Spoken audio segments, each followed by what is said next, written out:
rev out. I had that throttle pinned, and that was as high as it would go. It should be just revving on out.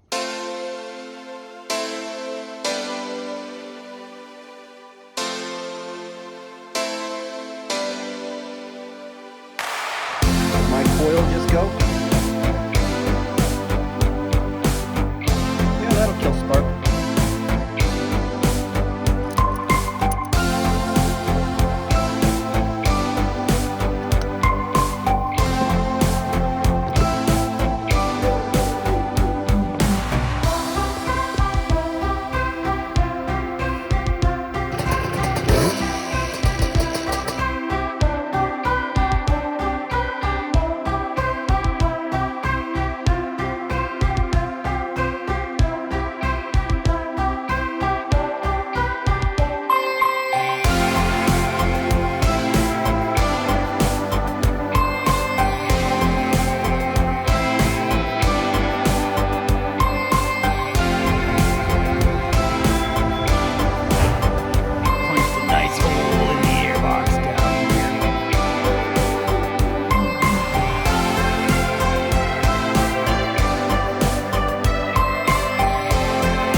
So came out for a quick bit today because I almost had the blaster finished up a week or so ago. But what you'll see when I flip it on is it starts idles fine, but it won't rev out. So kind of a classic problem. I've got 4 things to look at there. So and we can rule out some of those pretty quick. So one being a parking brake. If the parking brake is engaged, there's an electrical switch that's in there that keeps it from revving up. The TORS system, this is a first gen blaster, so should be able to unplug the TORS system to bypass it, where a Gen 2 and 03 to 06, you actually have to fool the TORS system into believing that it's still plugged in, because the TORS is built into the CDI. So you basically have to create a little jumper, a little short there. We have a first gen, so we don't have to do that. The other place to look is the carburetor, kind of the classic, and there's a few signs we could look at there. Kind of unburnt fuel mixture could be causing that bogging out, missing brass washers inside, just bad carburetor tuning. So we'll take a look at that. And the fourth place to take a look is going to be the reeds. Now, so the reeds, they could be bananaed out. They might not be sealing up. They could be chipped, anything like that. So I got 4 places to look to see if, just to see which one of those 4 is my problem. So let's go start this up and see what it sounds like, so you can get an idea of what we're chasing. And Chloe's gonna watch from the shed. Aren't you, pupper? One other thing I'm going to mention, because it's going to be in the background of the video here. This. Another Big Bear. So, as you know, I am working on an 87 Yamaha Big Bear YFM 350 ER for my mom, and I've had some challenges on here. We've redone the electric, but we had some aluminum pieces in the bottom of that motor. Ugh. On Marketplace, found this one, and this one has all the parts I need. Why? It was cheap. Well, it caught fire. So this is also an 87 Yamaha Big Bear, same make, same model, a lot of good parts on here. Other than the family, they were out riding it, the sun was on it, and something with the exhaust, it just too hot. For what reason, don't know. Lean or too lean, got too hot, plugged exhaust, but caught on fire, melted down the plastics, melted down the seat. Punched a nice hole in the airbox down here, but other than losing the speedo cable, losing the shift mechanism down in there, this cable's all seized up inside. This motor cranks. There's a snapped head bolt in the cylinder, but if it weren't for that, and you put an exhaust on here, and threw a pod on or something, this would fire and run. So we're going to be pulling parts from here. Frankly, I expect I'm probably going to have to do a motor swap in, because there's aluminum chunks in there and I don't know what broke it. Could that have fallen off the inside of the motor? Oh, it must have. Oh, it did. Look at this. Oh, man. These chunks came out of the bottom of the case. A little bit of work, great tires. Another interesting thing on this guy is this rack. Now, what they were telling me is this custom fabbed, super heavy hunk of steel here. I mean, this is beefy, and it's welded, so it's not coming off. The idea was you'd pull one or two bolts out of here, and when you're hunting, you could flip this up, carry your deer back. I don't know if you put the deer on here. I don't know if these plastics would hold anything. But that was the idea. Okay, so this is a hot mess. Back to where we were.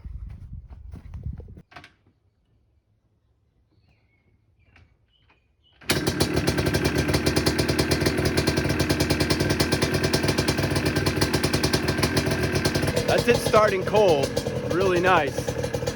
Here's the issue.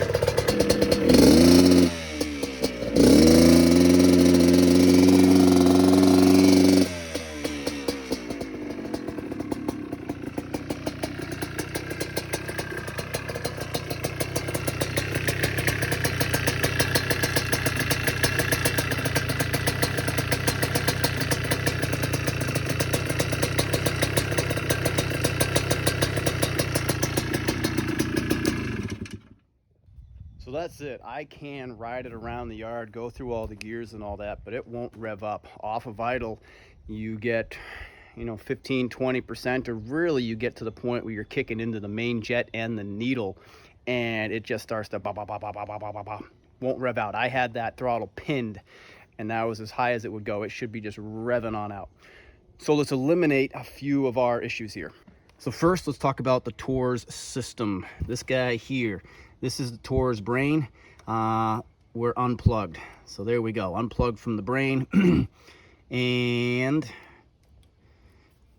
here's our other plug, black, yellow. Oh, I do believe that's, let's see. No, I believe this is parking brake. This one here would be oil sensor. I believe so. This has had the oil injection delete. So that's black plug here, front and rear. Oil, so not a part of our troubleshooting today. This guy, here's the other end of the Tors. We have a Tors delete on here, so this goes nowhere. So unplugged, also unplugged. And the other place the Tors would be is up here in the handlebar. There would be wires coming down, running into the system. We don't have that. So Tors is completely bypassed.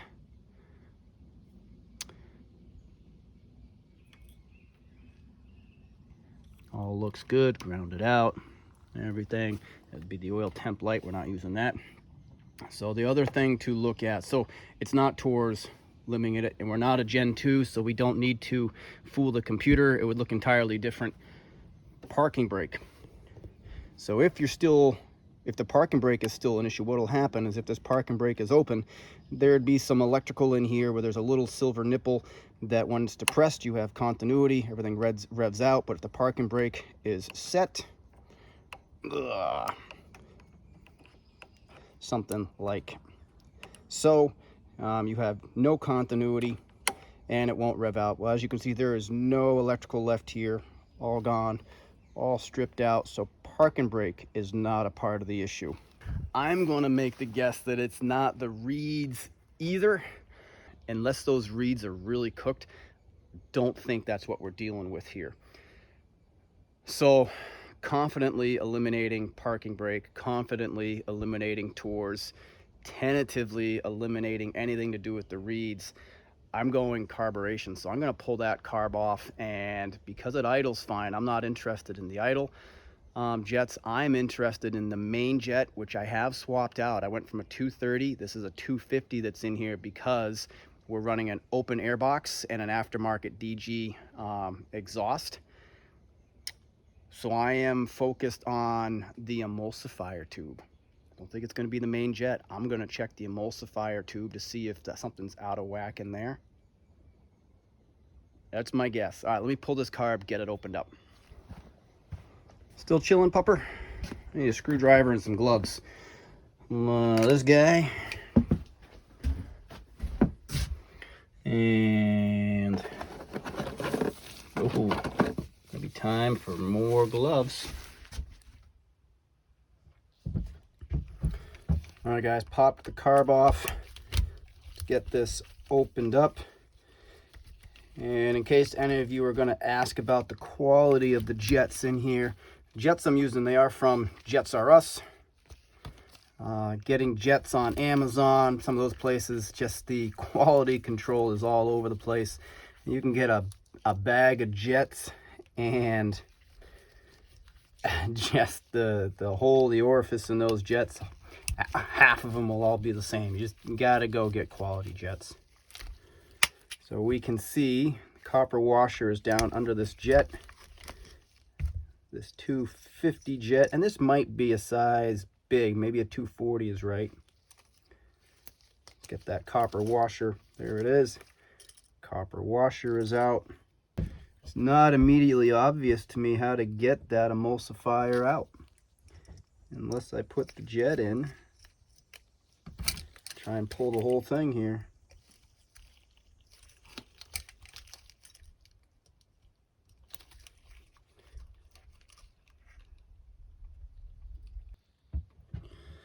Well, guys, I'm a little stuck. This emulsifier tube's not going to come out. So I don't get to do a visual inspection. So I can hit it with air and carb cleaner, put it back together.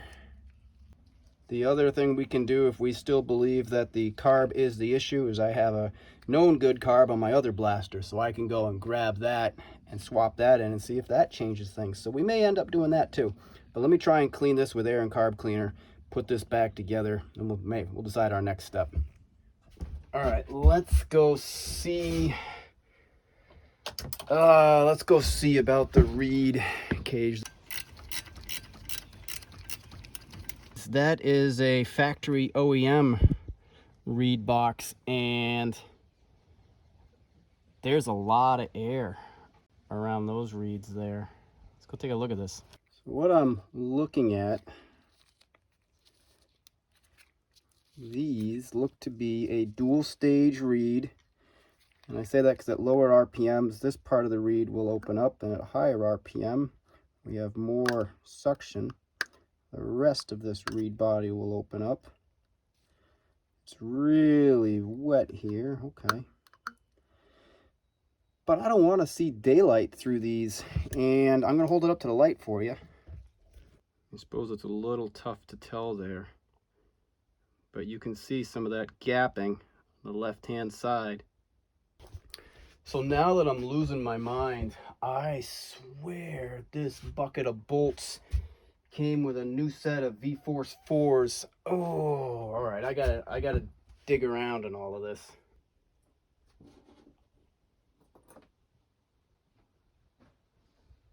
No luck. So, yeah.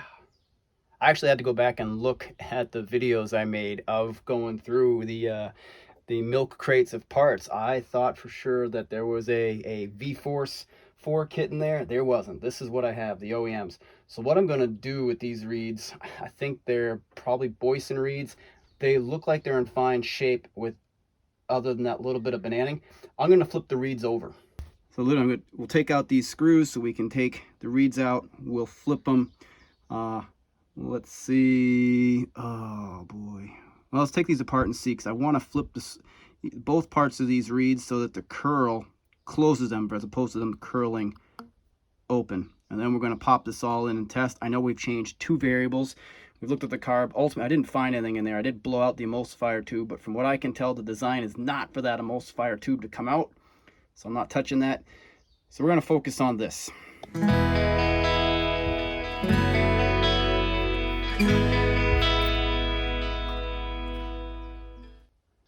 I can't flip these reeds over. It's all one piece. If I flip them over, they're not going to open. Seeing that gap, I'm going to get another set of reeds here. We're going to try this again. So I came back out. I was studying those reeds. They weren't that bad. So I put the carb back together. Made no change to the carb. Put the reed block back together. Yamaha bonded that. Started it up. Same issue, identical issue. I wondered if it was flooding out, and I don't think that it would have been the main jet, that 230 to a 250, because we have an open air box, but I might have just found the issue. This air filter. Gonna hold this up to the light now. I have sprayed this with oil, and I've cleaned it. I see nothing through this air. Oh, there's a little bit of daylight through it there. I started to wonder if this was restricting the flow. So let me put this off to the side, start this up again and listen to it. I just did it a moment ago and it sounded a whole lot better. So we may be pursuing a new air filter.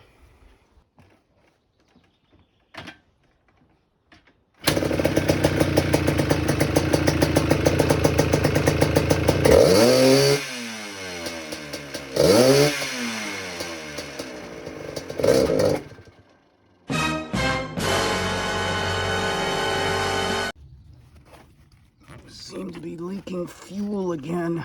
Boy, even from the petcock, with the petcock off, I've got to get that taken care of. So a few more steps here. I don't know why it just suddenly turned off. Sounded like something gave way, actually.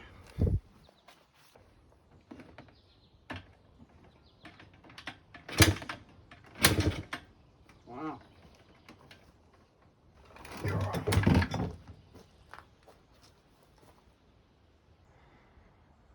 Wasn't the bottom of the case. All that's holding.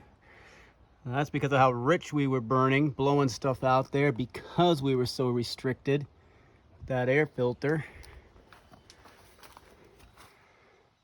Make sure I still have spark here. All right, hold up.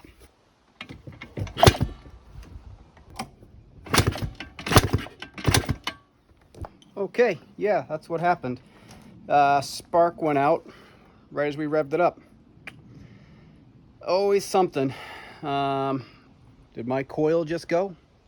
All right. Ignition coil, a Gen 1.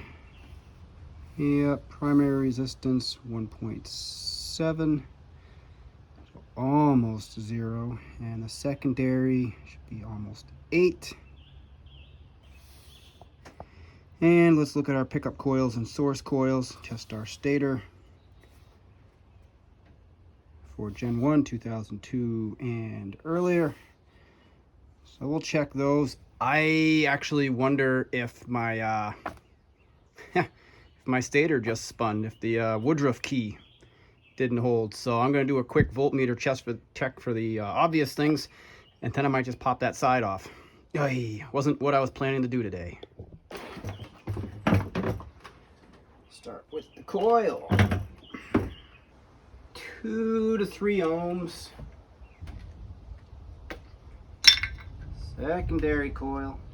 13, 14 through the boot, which it calls for 6 to 9.48 or so without the boot. So I'm a little high there. I don't think the coil has failed. Now the pickup coil, 72 to 108 ohms. White, red, the black. Here's my white, red. and my black. There we go. And what did I say, 72 to 108 ohms. I'm at 20. I'm a little low there. And let's go source coil for a Gen 1, 92 to 188. And that's going to be the black red to black.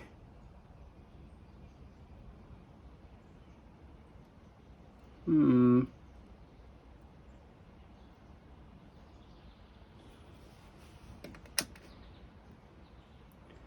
246 ohms. Again, just over that upper limit. It's not far out. It's like the ignition coil there. Let's take this off and have a look. All right, we're gonna pop this cover off here, take a look at the stator. I can still hear the motor spinning when it lost spark. I think I've got enough resistance, so we'll get this plugged in, take this off, see what happened if that Woodruff key just went, or worse, if I just forgot to put it in.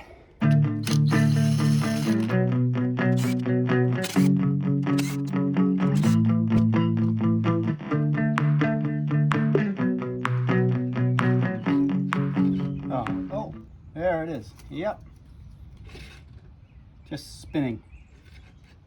Got a little worried for a moment there when it spun. It was like, and there was no resistance. I'm like, what could have blown up inside? But yeah, we're about to find out if I forgot the Woodruff. Oh, look at that. Whole thing's loose. Oh, man. Torque to spec. Torque to spec. What did I miss? Look at that. It looks to me, there's remnants of the Woodruff key in there. Tell you, I'm a little surprised that that happened quite like that. But let's pop that out. Oh yeah. Wow. Yeah, that'll kill spark.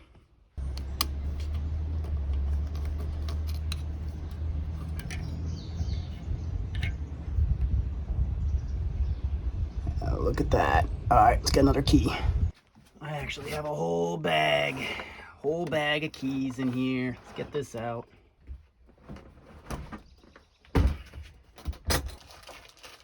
Yeah, look at that. All right. That looks like the guy. Let's go put it in. So how and why could this happen? Fair question.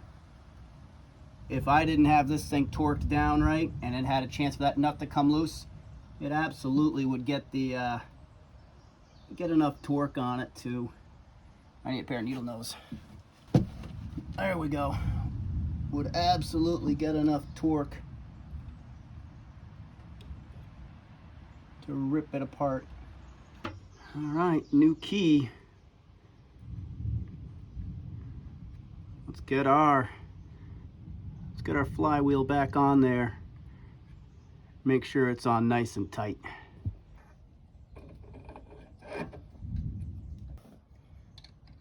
Let's get this good this time. All right, here we go. 17 mil. Finger tight. Hitting this on medium first here. Forward.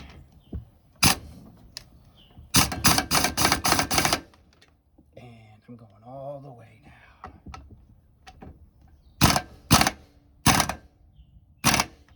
I don't know why that Woodruff key really sheared. The obvious thought would be that I did not get that nut tightened all the way down, and considering that I had forgotten the torque spec, everything, you saw that in the last video, I'm going with that's on me. That's not a question of the Woodruff key. I had forgotten other bolts to tighten. I'm gonna guess I got excited and didn't tighten that one either. That just seems to be the logical explanation for that. Okay, plugged in, fuel's hooked up. Fuel is flowing. I'm gonna roll this off, check for spark, and we'll see if we can be back to where we started.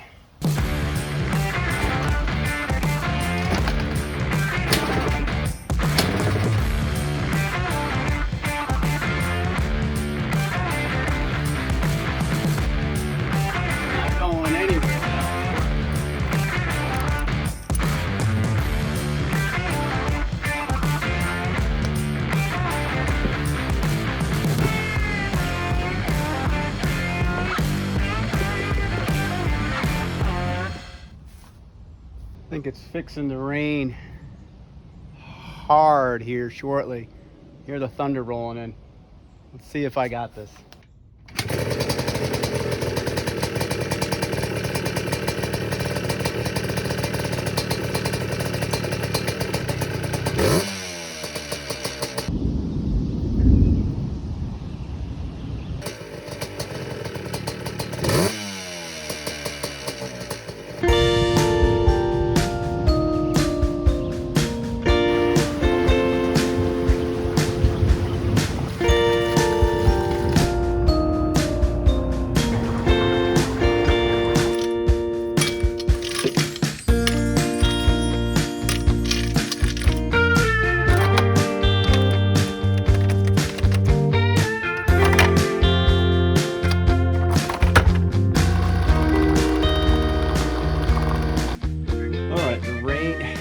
Stopped and the humidity is back. And let's see, we have an airbox filter now. I want to show you that Uni 2-stage, but this is kind of interesting. We do now have some V-force reeds. Now right now we are running on the ones that came with it. But we do have paper gaskets. I don't really like these paper gaskets, but ooh, stickers. Here's our V-Force 4. And comparing here, if I hold this up to the light and we try to look at it as best we can here, what I'm looking at is right here. They're nice and tight. They do not have any of that air gap. Here's a great way to look at it through here at the light. No air coming in. So I'll end up swapping these out. I may not do this today for that performance increase. Should give me that crisper throttle response. Over here, here's the K&N filter we were looking at that we're going to look to replace. So today we're going to get our Uni 2-stage filter. Ooh, more stickers installed, and I needed a basket, and this is pretty cool. I got this off of eBay, and boy, if you look at this,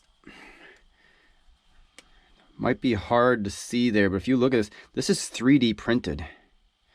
This is not injection molded, anything of that nature. Somebody got this design and they did it on a 3D printer. So really cool just what technology is doing these days. So we have that. So we have our new reed box. It's the all-in-one kit V-Force 4. We have our filter.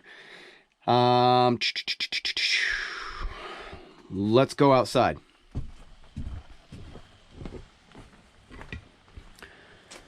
Started working to clean up plastics. So let's talk about this. So all the plastics were washed. I next went over them with mag and aluminum polish just on a terry cloth. And I put elbow grease in here, cleaning them down. Everything was, white, white from the sun bleaching. After going through, everything is smooth. This is almost like a very, very fine grit kind of cleanup.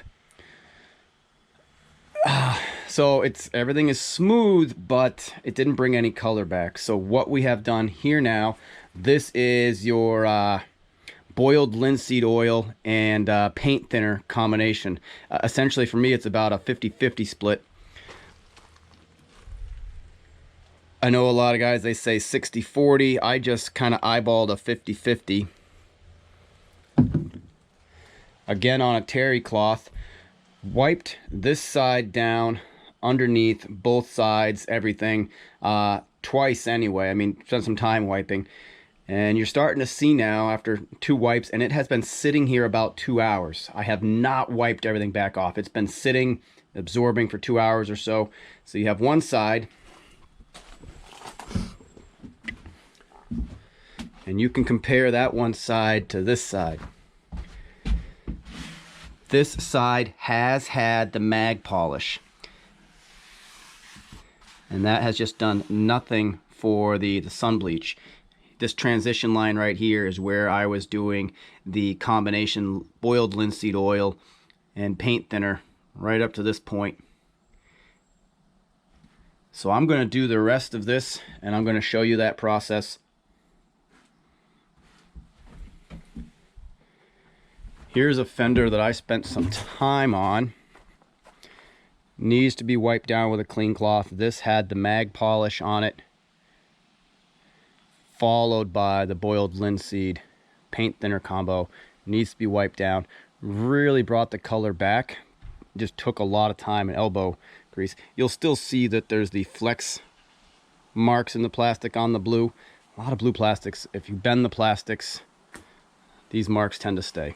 And finally, I've started going around finding nuts and bolts that I can use to put the plastics on. I had to go chase through some of these up here. These are an M5.9 pitch.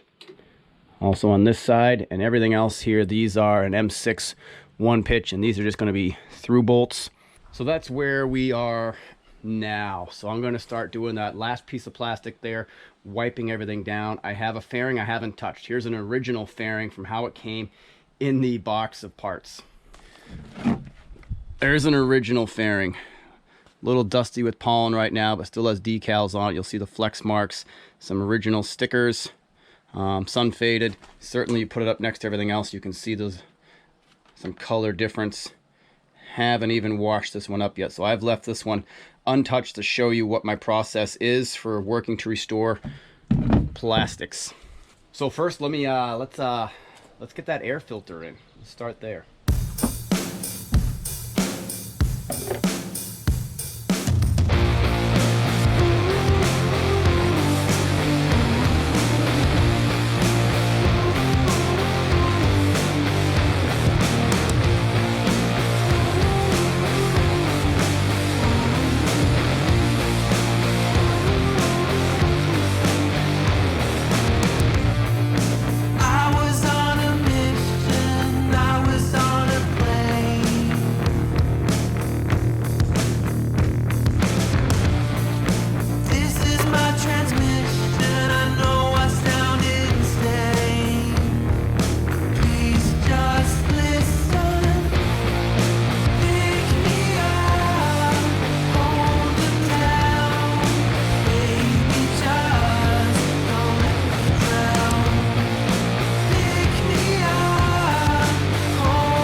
Wiping the dust off with the terry cloth that I have been using on the mag polish.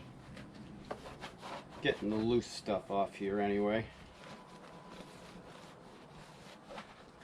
Other thing is, I'm going to leave the warning labels on here. I don't know if I'm going to take them off somewhere down the road, but for now, I guess there's most of the labels. This one's gone.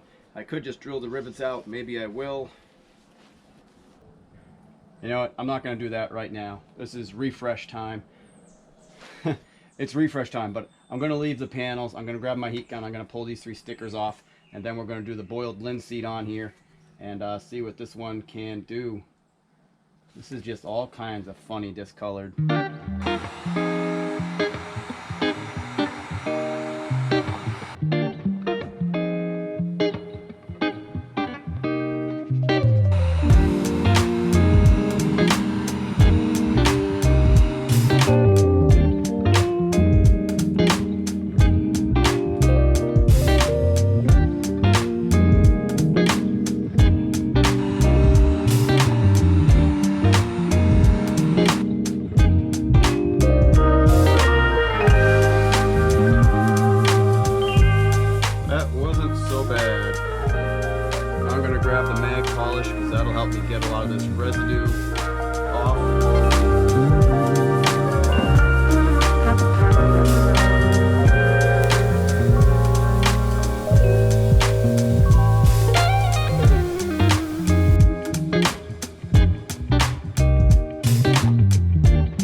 Move on to the paint thinner and linseed oil.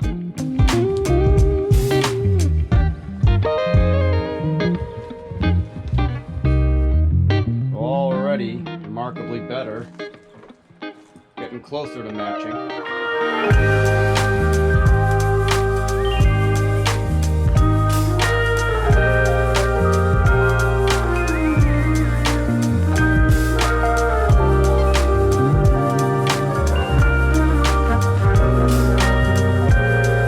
There we have it. After the boiled linseed oil, a lot more shine and pop to it, other than all these stress bend marks.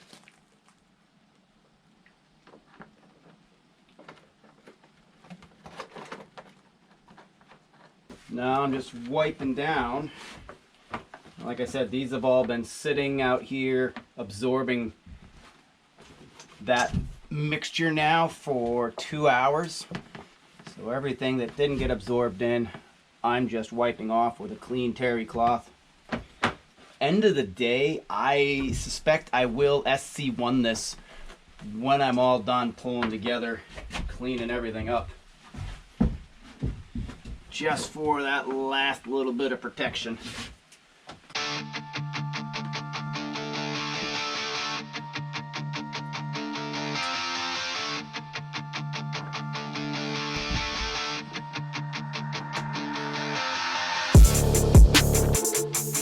First time I've noticed how bent out of shape this fairing stay is compared to the other one. It's well, I think we're just gonna try and go gentle with our hands here and bend it back in and bolt it.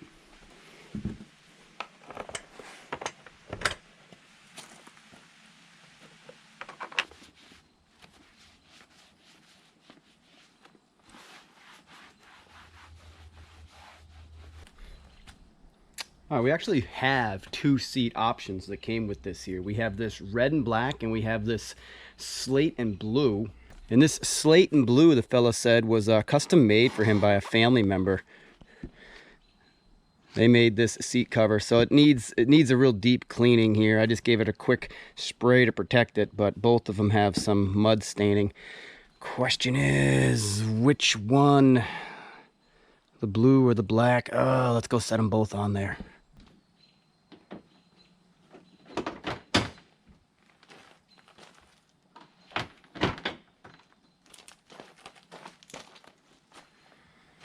You know, I'm a little torn. I know right now I have mismatched colors in the rear here.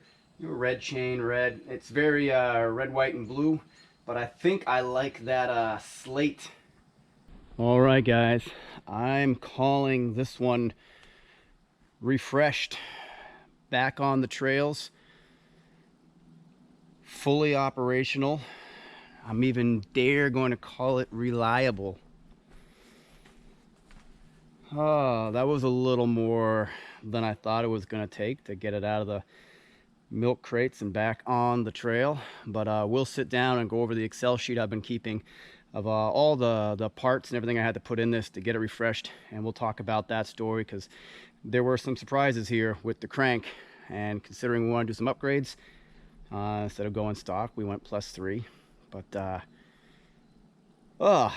there we go. Here she be.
torquey.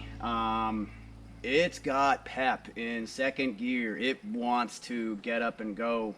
That gearing change and that 3mm stroker, the open air box was exactly what it was for unlocking the throttle there. All that bogging. Oh, this is this is going to be fun. But I gotta have appropriate gear on before I get romping on this. Oh, I'm excited. Guys, I haven't even put on the V-Force reeds yet, which should give me even crisper throttle response.